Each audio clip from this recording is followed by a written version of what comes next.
Vancouver Island's temperate climate allows us to grow and enjoy a variety of fresh food of every description. Solutions exist to ensure local food security. We met with people throughout the region, making it happen. The food lady, local food expert Linda Gagey, explains her passion for food and how it impacts our local community in a big way. I've really seen how food can be such a powerful connector. Food brings people together, brings families together, it brings communities together, it connects us to the land, and it's actually quite a big part of our local food economy, our local economy. So I just think that food is the center of it all. My passion really began in community gardens. I started with Life Cycles, and one of our first projects was helping to get a community garden going, and I really saw the benefits of connecting people to the land by getting their hands in the dirt, as well as people getting to know their community and their neighbors. Also, understanding the relationship with food and our health. And the community garden just does that for people. It brings everyone together and gets us interacting with nature. This is the Capital City Allotment Garden, and it is on Saanich-owned land. It has over 140 plots that they farm. And the thing that you'll notice about this garden is that every one of the gardens is different, just unique, just like the gardeners themselves. You'll see things like lots of fruits and vegetables, but also flowers and fruit trees. There is something totally unique about each garden. And one of the things that you'll also see here is lots of pollinators. This is an incredible, diverse garden in the city, and that's one of the things about community gardens is they provide habitat in the city as well. So every third bite of food we take depends on pollinators, so being able to have flowers and plants that pollinators can thrive on is really important. I love how everybody is coming together around food. There's the development of something called the Good Food Network in the Capital Region right now, and that's currently and growing over 200 food, farm, health organizations and individuals who are all working towards some really concrete goals. Food is central to our health, to the economy, to our social well-being, and the goals that have been established are to increase the amount of food that we're eating locally from 5% to 25% by 2025. We also really care that everybody has food to eat that's healthy. And so decreasing food insecurity in our community is really important. Right now we have over 50,000 people in this community who do not have access to fresh fruits and vegetables on a daily basis. And so we're undertaking actions to try and increase that. The other area is about that everybody knows about their food, where it comes from, who's providing it, what the impacts of our choices are on the environment and on our economy. So food literacy is what that's called, is understanding our food system. And so the Food Network is really working to educate and talk to people about food. Oh, I'm excited about so many things that are going on. I was just out at Snowdon, which is Todd Inlet, and saw the work that Sea Change has been doing with the Wasanik people to reclaim and remove the invasives so their foods and medicines, they can have access to those again. The farm to school movement, getting gardens and salad bars in schools. Vic High even has a farmer in residence program that started. To the development of more community gardens like this, I don't know if people know, but there's a waiting list for every community garden in the Capital Region right now. And a new garden is just being developed in downtown Victoria. The community is getting behind the farm community as well. We just held the North Saanich Food and Farm Festival last weekend. Over 3,000 people out on the peninsula enjoying food, eating food together, learning about local farms and all the issues that farms face in the region. One of the other things that's really exciting, that's just a new development, but is so vital, is the development of a food redistribution center. So that's really an exciting initiative, and people, if you want to learn more about that, you can talk to Brenda Bolton. Food waste is a big issue that these two local organizations are addressing in a fruitful way. 6 days a week, between 8 and 4, we have volunteers here, probably about 10 volunteers every day. There's food being collected from participating grocery stores, which includes 11 thrifty stores. It comes in and right away it goes to a cooler, and from there it's picked out by volunteers and they clean and glean it. and then it's redistributed to approximately 30 different Food Share Network member agencies. We are really trying to expand the quality of food that's being given out to people, and also really broadening the reach of it. So we have seniors residences, we have Aboriginal communities, and we're really expanding the program in the fall to include schools as well. And we have a wonderful partnership with Life Cycles as well. We are benefiting from the local food that's being grown, and it's being included in our food that's being redistributed to the different agencies. Our fruit tree project is diverting about 60,000 pounds of fruit from people's backyards that would otherwise be going to waste each year. And we also do farm gleaning work in partnership with the mustard seed. We glean about 7,000 to 8,000 pounds of farm seconds or surplus produce from local farms, and that gets redistributed through the Mustard Seeds Food Bank. It's really great for Life Cycles to have an organization like the Food Share Network operating in the community. It makes distribution and working with partner agencies a lot easier for us. We're able to piggyback on a lot of their food distribution, and so it's a really huge benefit for our organization and for the general community. Did you know we can grow exotic foods locally that most people think can only be found in the grocery store? We met with a family that gives everyone a chance to grow delicious tree fruits. I've always had a passion for tree fruits. I have grown some vegetables, but my thing is fruit, not vegetables. Okay, so here are pomegranates growing. They're hardy to -10. You can see there's quite a large crop of fruit forming here. They ripen in November. So they bloom in June, ripen in November.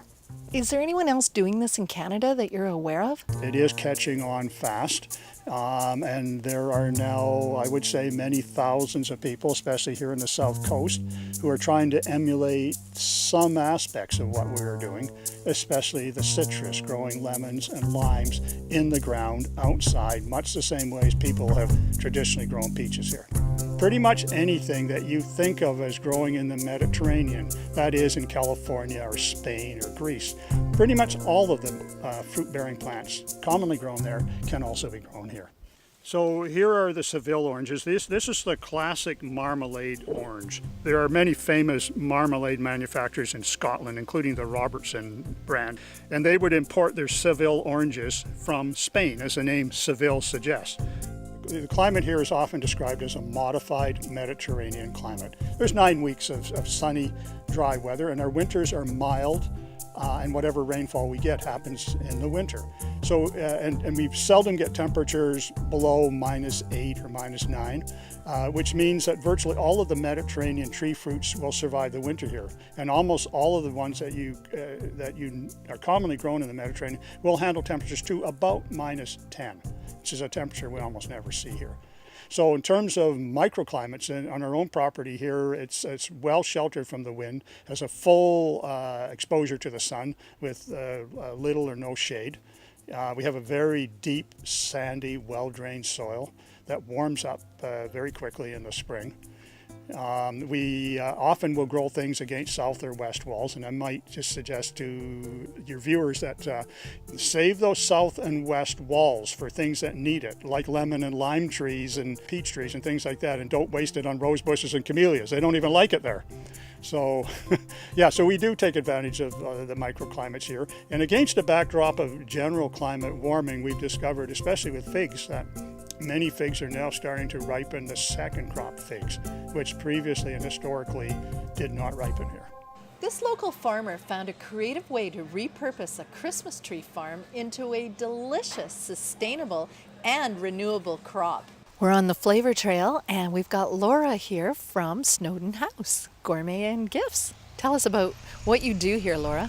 What we do, our specialty product on the farm is we harvest the Douglas fir.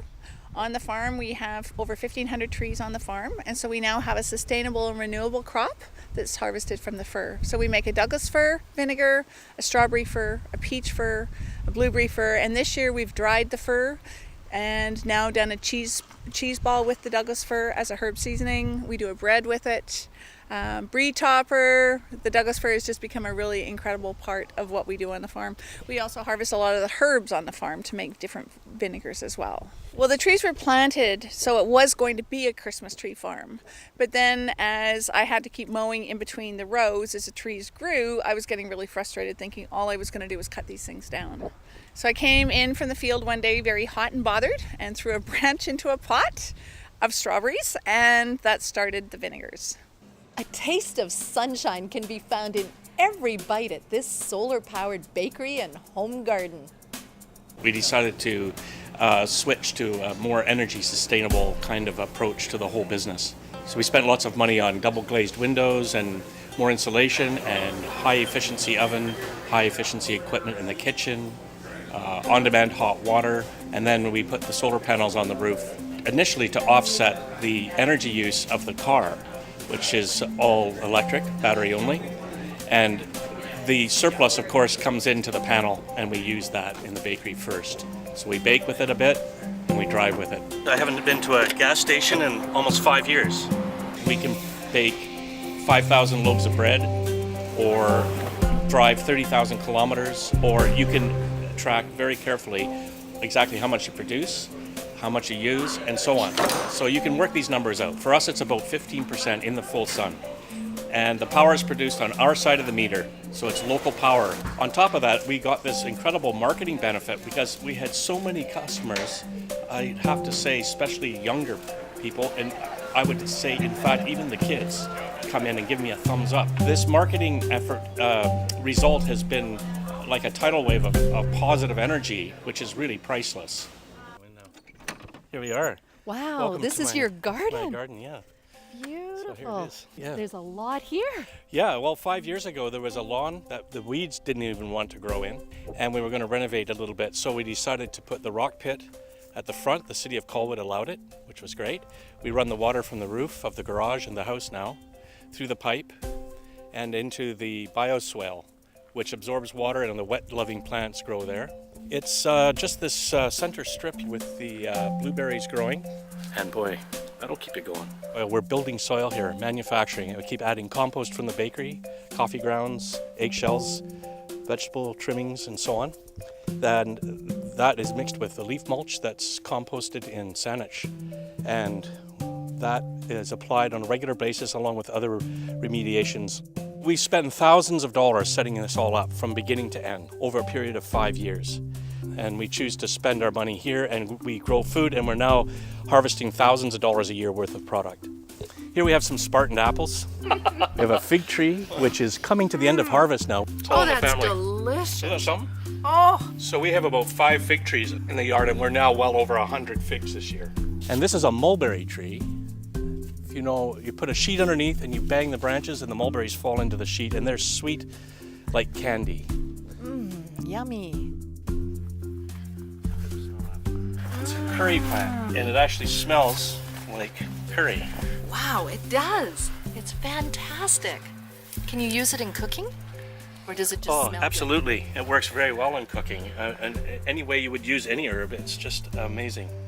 My neighbor across the road had a pear tree that for 10 years produced 30, 40 pears a year. Since I got in the bees, she gets 300 pears a year. And so far this year, I've harvested 40 pounds of honey. What do you call it? The raised wall here is ferrous cement and sand, and it's a very efficient use of materials. I come home from the bakery, I'm tired. I do start early. I walk into the yard, and I come through and I graze. And you nibble away. You graze away, and in about 10, 15 minutes, I have this wave of beautiful energy, and restfulness comes over me, and I feel so much better. It's like an incredible form of therapy. It happens almost every day, year-round. Our kitchen is in that big window up in the side of the house there, where we spend a lot of our day. So we're looking out that window dozens of times a day. So we kind of designed this whole sweeping bed structure to suit that window. And so when I'm not in the garden, I can look down on it and check up on things and take inspiration from that, see things grow. Have a taste of the exotic with this farm to fork food truck that creates global flavors from local produce. Well, we've been on this property for 5 years now. It's just under 4 acres. We pasture raise lambs, turkeys, chickens, ducks occasionally, pigs. We also have a pretty large apple orchard and mixed vegetable garden. You have a food cart, and your very first experience was at Creatively United in 2014. I remember it was your inaugural food cart experience. Oh, it was amazing. It actually ended up being our busiest event for most of that season, most of the summer. And I remember thinking we had a lineup of 30, 40 people, and everybody knew what we were talking about. I would say that we had pasture-raised animals and grass-fed, grass-finished beef, and everybody just kind of knew what that meant. And for me, doing this was a bit of a leap of faith in that people from Victoria and Saanich would kind of want to support farm and local food. We're the only people that I know of who have a farm where we raise the animals. I don't buy any chicken, pork, lamb from anybody else. It's 100% from our farm. The vegetables, depending on the season, sometimes in May it's pretty tight, but certainly right about now we've got tons of stuff. So these are compostable containers. They're made out of plant starch. Start with those, and this is a bit of Lockwood Farm organic butter lettuce. Really good quality stuff.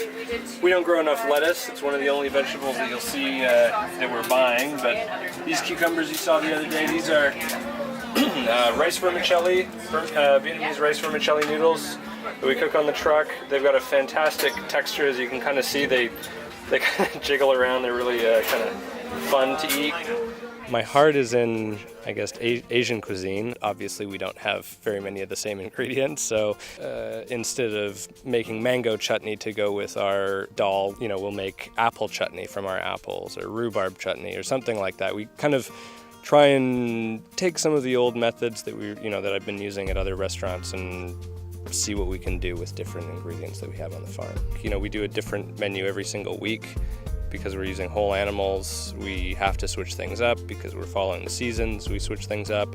So I really don't want people to think, okay, I'm going to go here and get only Indian food or only Thai food or something like that. We have a variety of stuff, and I think the name kind of represents that. So I get to spend my days figuring out what to do with produce that we grow in new ways that if this was just a hobby, I probably wouldn't have the time or the resources to dedicate to it. So occasionally, if we're out doing prep or something, that's kind of the beautiful thing. If we run out of X, Y, or Z, we get to just go get it. We aren't certified organic, but we don't spray. There's no pesticides. Our meat is hormone, antibiotic-free, pasture-raised, so we have quite a large area where our pigs roam around. It's great. And also the fact that between Victoria and Saanich, there's, 5, 6 weekly farmers markets. And so there's a great community of people that support that kind of local food initiative, and people that support and want to know more about what we're doing and care about where their food comes from. So it's a great place in the world to do this. Truly local flavor at its best. Exactly, yeah. Local food, global flavor, yeah. Farmers markets provide a unique opportunity for locals to meet area farmers and gardeners and experience firsthand the bounty our island provides. All right, well, the Esquimalt Neighborhood Urban Farmers is a loosely associated group of kind of backyard gardeners in Esquimalt who share resources and ideas, and I decided to do a booth at the farmers market so people who have just little bits of lots of different things can bring them. They don't have to have their own booth. And as you can see, we have about maybe 10 people today that have all brought little bits, and one of our fellows made the sign for us, and he did a mock-up. The sign was cute, loved it, and I said, that's great, except you misspelled Esquimalt. He left the U out, so he's like, just a minute, and thankfully he and his wife are artistic, and they put it back in with the 2 chickens fighting over a worm. So there you go. Gigi, here we are at the Esquimalt Farmers Market. It relates to food, it relates to what you do. Tell us more.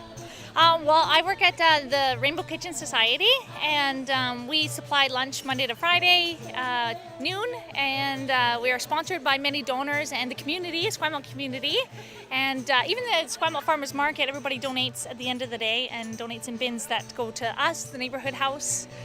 A highlight of the annual North Saanich Flavor Trail, this farm helped popularize the farm-to-table movement with their full-circle food cycle. We're at 10 Acres Farm and Bistro Commons Kitchen. Come check it out with me. We grow and raise all of our own organic fruits and vegetables that we serve in our 3 restaurants downtown, 10 Acres Bistro, Kitchen, and Commons. The compost is actually a really cool part about what we do, is we try and do the whole full circle concept. Our farmers take our harvest into the city to our restaurants, and they come back with buckets of food waste, which we then turn into really healthy, juicy compost, which helps our farm grow. In our orchard, we have everything: pears, apricots, grapes, marionberries, kiwi, quince, persimmon, like apples, and we even have peaches and nectarines and lemons. And then we move down into our vegetable area where we grow. Our first harvest of the year is always asparagus, and then again strawberries and eggplant, greens, tomatoes, peppers, squash.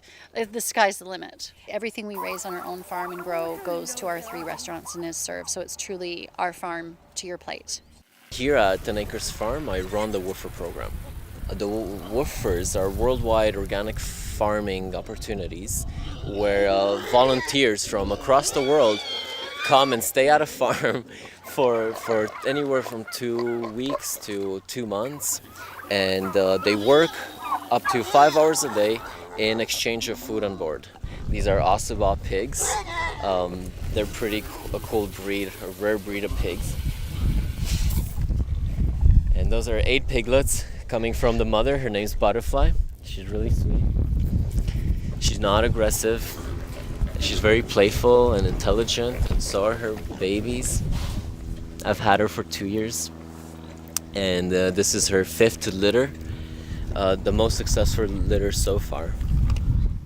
I appreciate animals' role on a farm in the closed natural cycle of manure and waste and fertility that they provide. I believe that on a large scale, animals are highly inefficient and wasteful and polluting to produce. So I do wish that more people would go vegetarian or eat less meat to support growing population of humans and a limited planet that we have. Veganism is growing in popularity as more people learn about where their food comes from. I'm a organizer for the Vancouver Island Vegan Association. We recently put on Vegetoria, which was our first shot at bringing a Veg Fest to Victoria. It was absolutely a fantastic success. We had lineups before the event had officially started. We had vendors selling out of their products before halfway through the actual event. Big draws, big crowds the whole day through. It was really just more than we ever could have expected.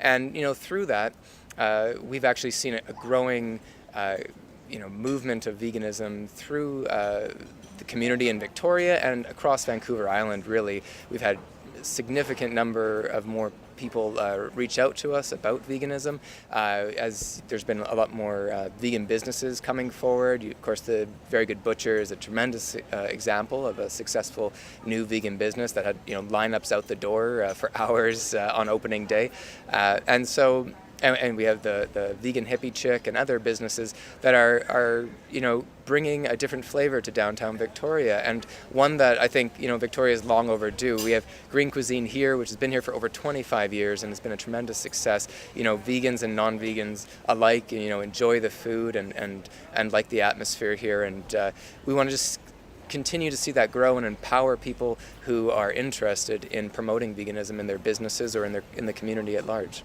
Veganism doesn't just mean you're a good person automatically, but what it does mean is it's an opportunity. It's an opportunity to live a life that is more in line with, I think, what a lot of people's values are, but maybe they're not really sure how to express that. And so veganism is a positive choice for the environment, it's a positive choice for our health, and it's a positive choice, first and foremost for me, for the animals. Because when we talk about meat and dairy and egg consumption, we have to recognize that animal agriculture is a leading cause of climate change in the world today. The World Health Organization has recognized that cancer, cardiovascular disease, diabetes, there's numerous illnesses that are caused by the consumption of animal products. And yet we have a lot of misinformation coming from these industries trying to say that these are healthy products or products that we need to be, I guess a healthy society. And that's just not the case. And so it's really educating people about the opportunities there. Taking a one planet approach to food and our ecological footprint is Dr. Trevor Hancock. Well, there's two big problems with food: what we eat and how much we eat. In terms of what we eat, if you want to make the planet more, or our way of life more ecologically sustainable, we need to shift to a low meat diet, which also has all sorts of health benefits. And then the other big issue, the ecological footprint that was done for Vancouver showed that food is a very large part of the overall ecological footprint, and a big chunk of that is food waste. We serve too much. Our portion sizes have grown too big. That contributes to obesity and to eating the wrong sorts of food. So we need to look at how much we serve and what we can do to reduce food waste. We've been given a lot of food for thought to ensure we have a healthy and sustainable regional food system. If you want to share your solutions and ideas, visit creativelyunited.org and be part of the Solutions Hub. Post your ideas, events, and sharing resources that help us all make this island and world a better place. See you next time. What's in your fridge, Dave and Gwen?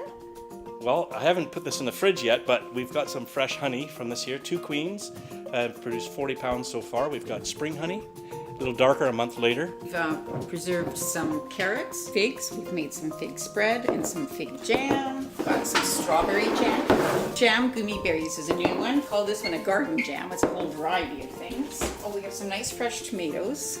Some nice beans. A few leeks. Some summer squash. I've made some shrub this year. You make it with fruit juice and vinegar and sugar, and you add some sparkling water to it. It's a great beverage. With Ayasta berries, we did one with gummy berries. Pesto, we even have figs. And I was experimenting with dehydrating. I dehydrated some mulberries and some blueberries. These mulberries are quite remarkable. And some figs. Try one of those. They're like little candies. Some dried figs as well. That's fabulous.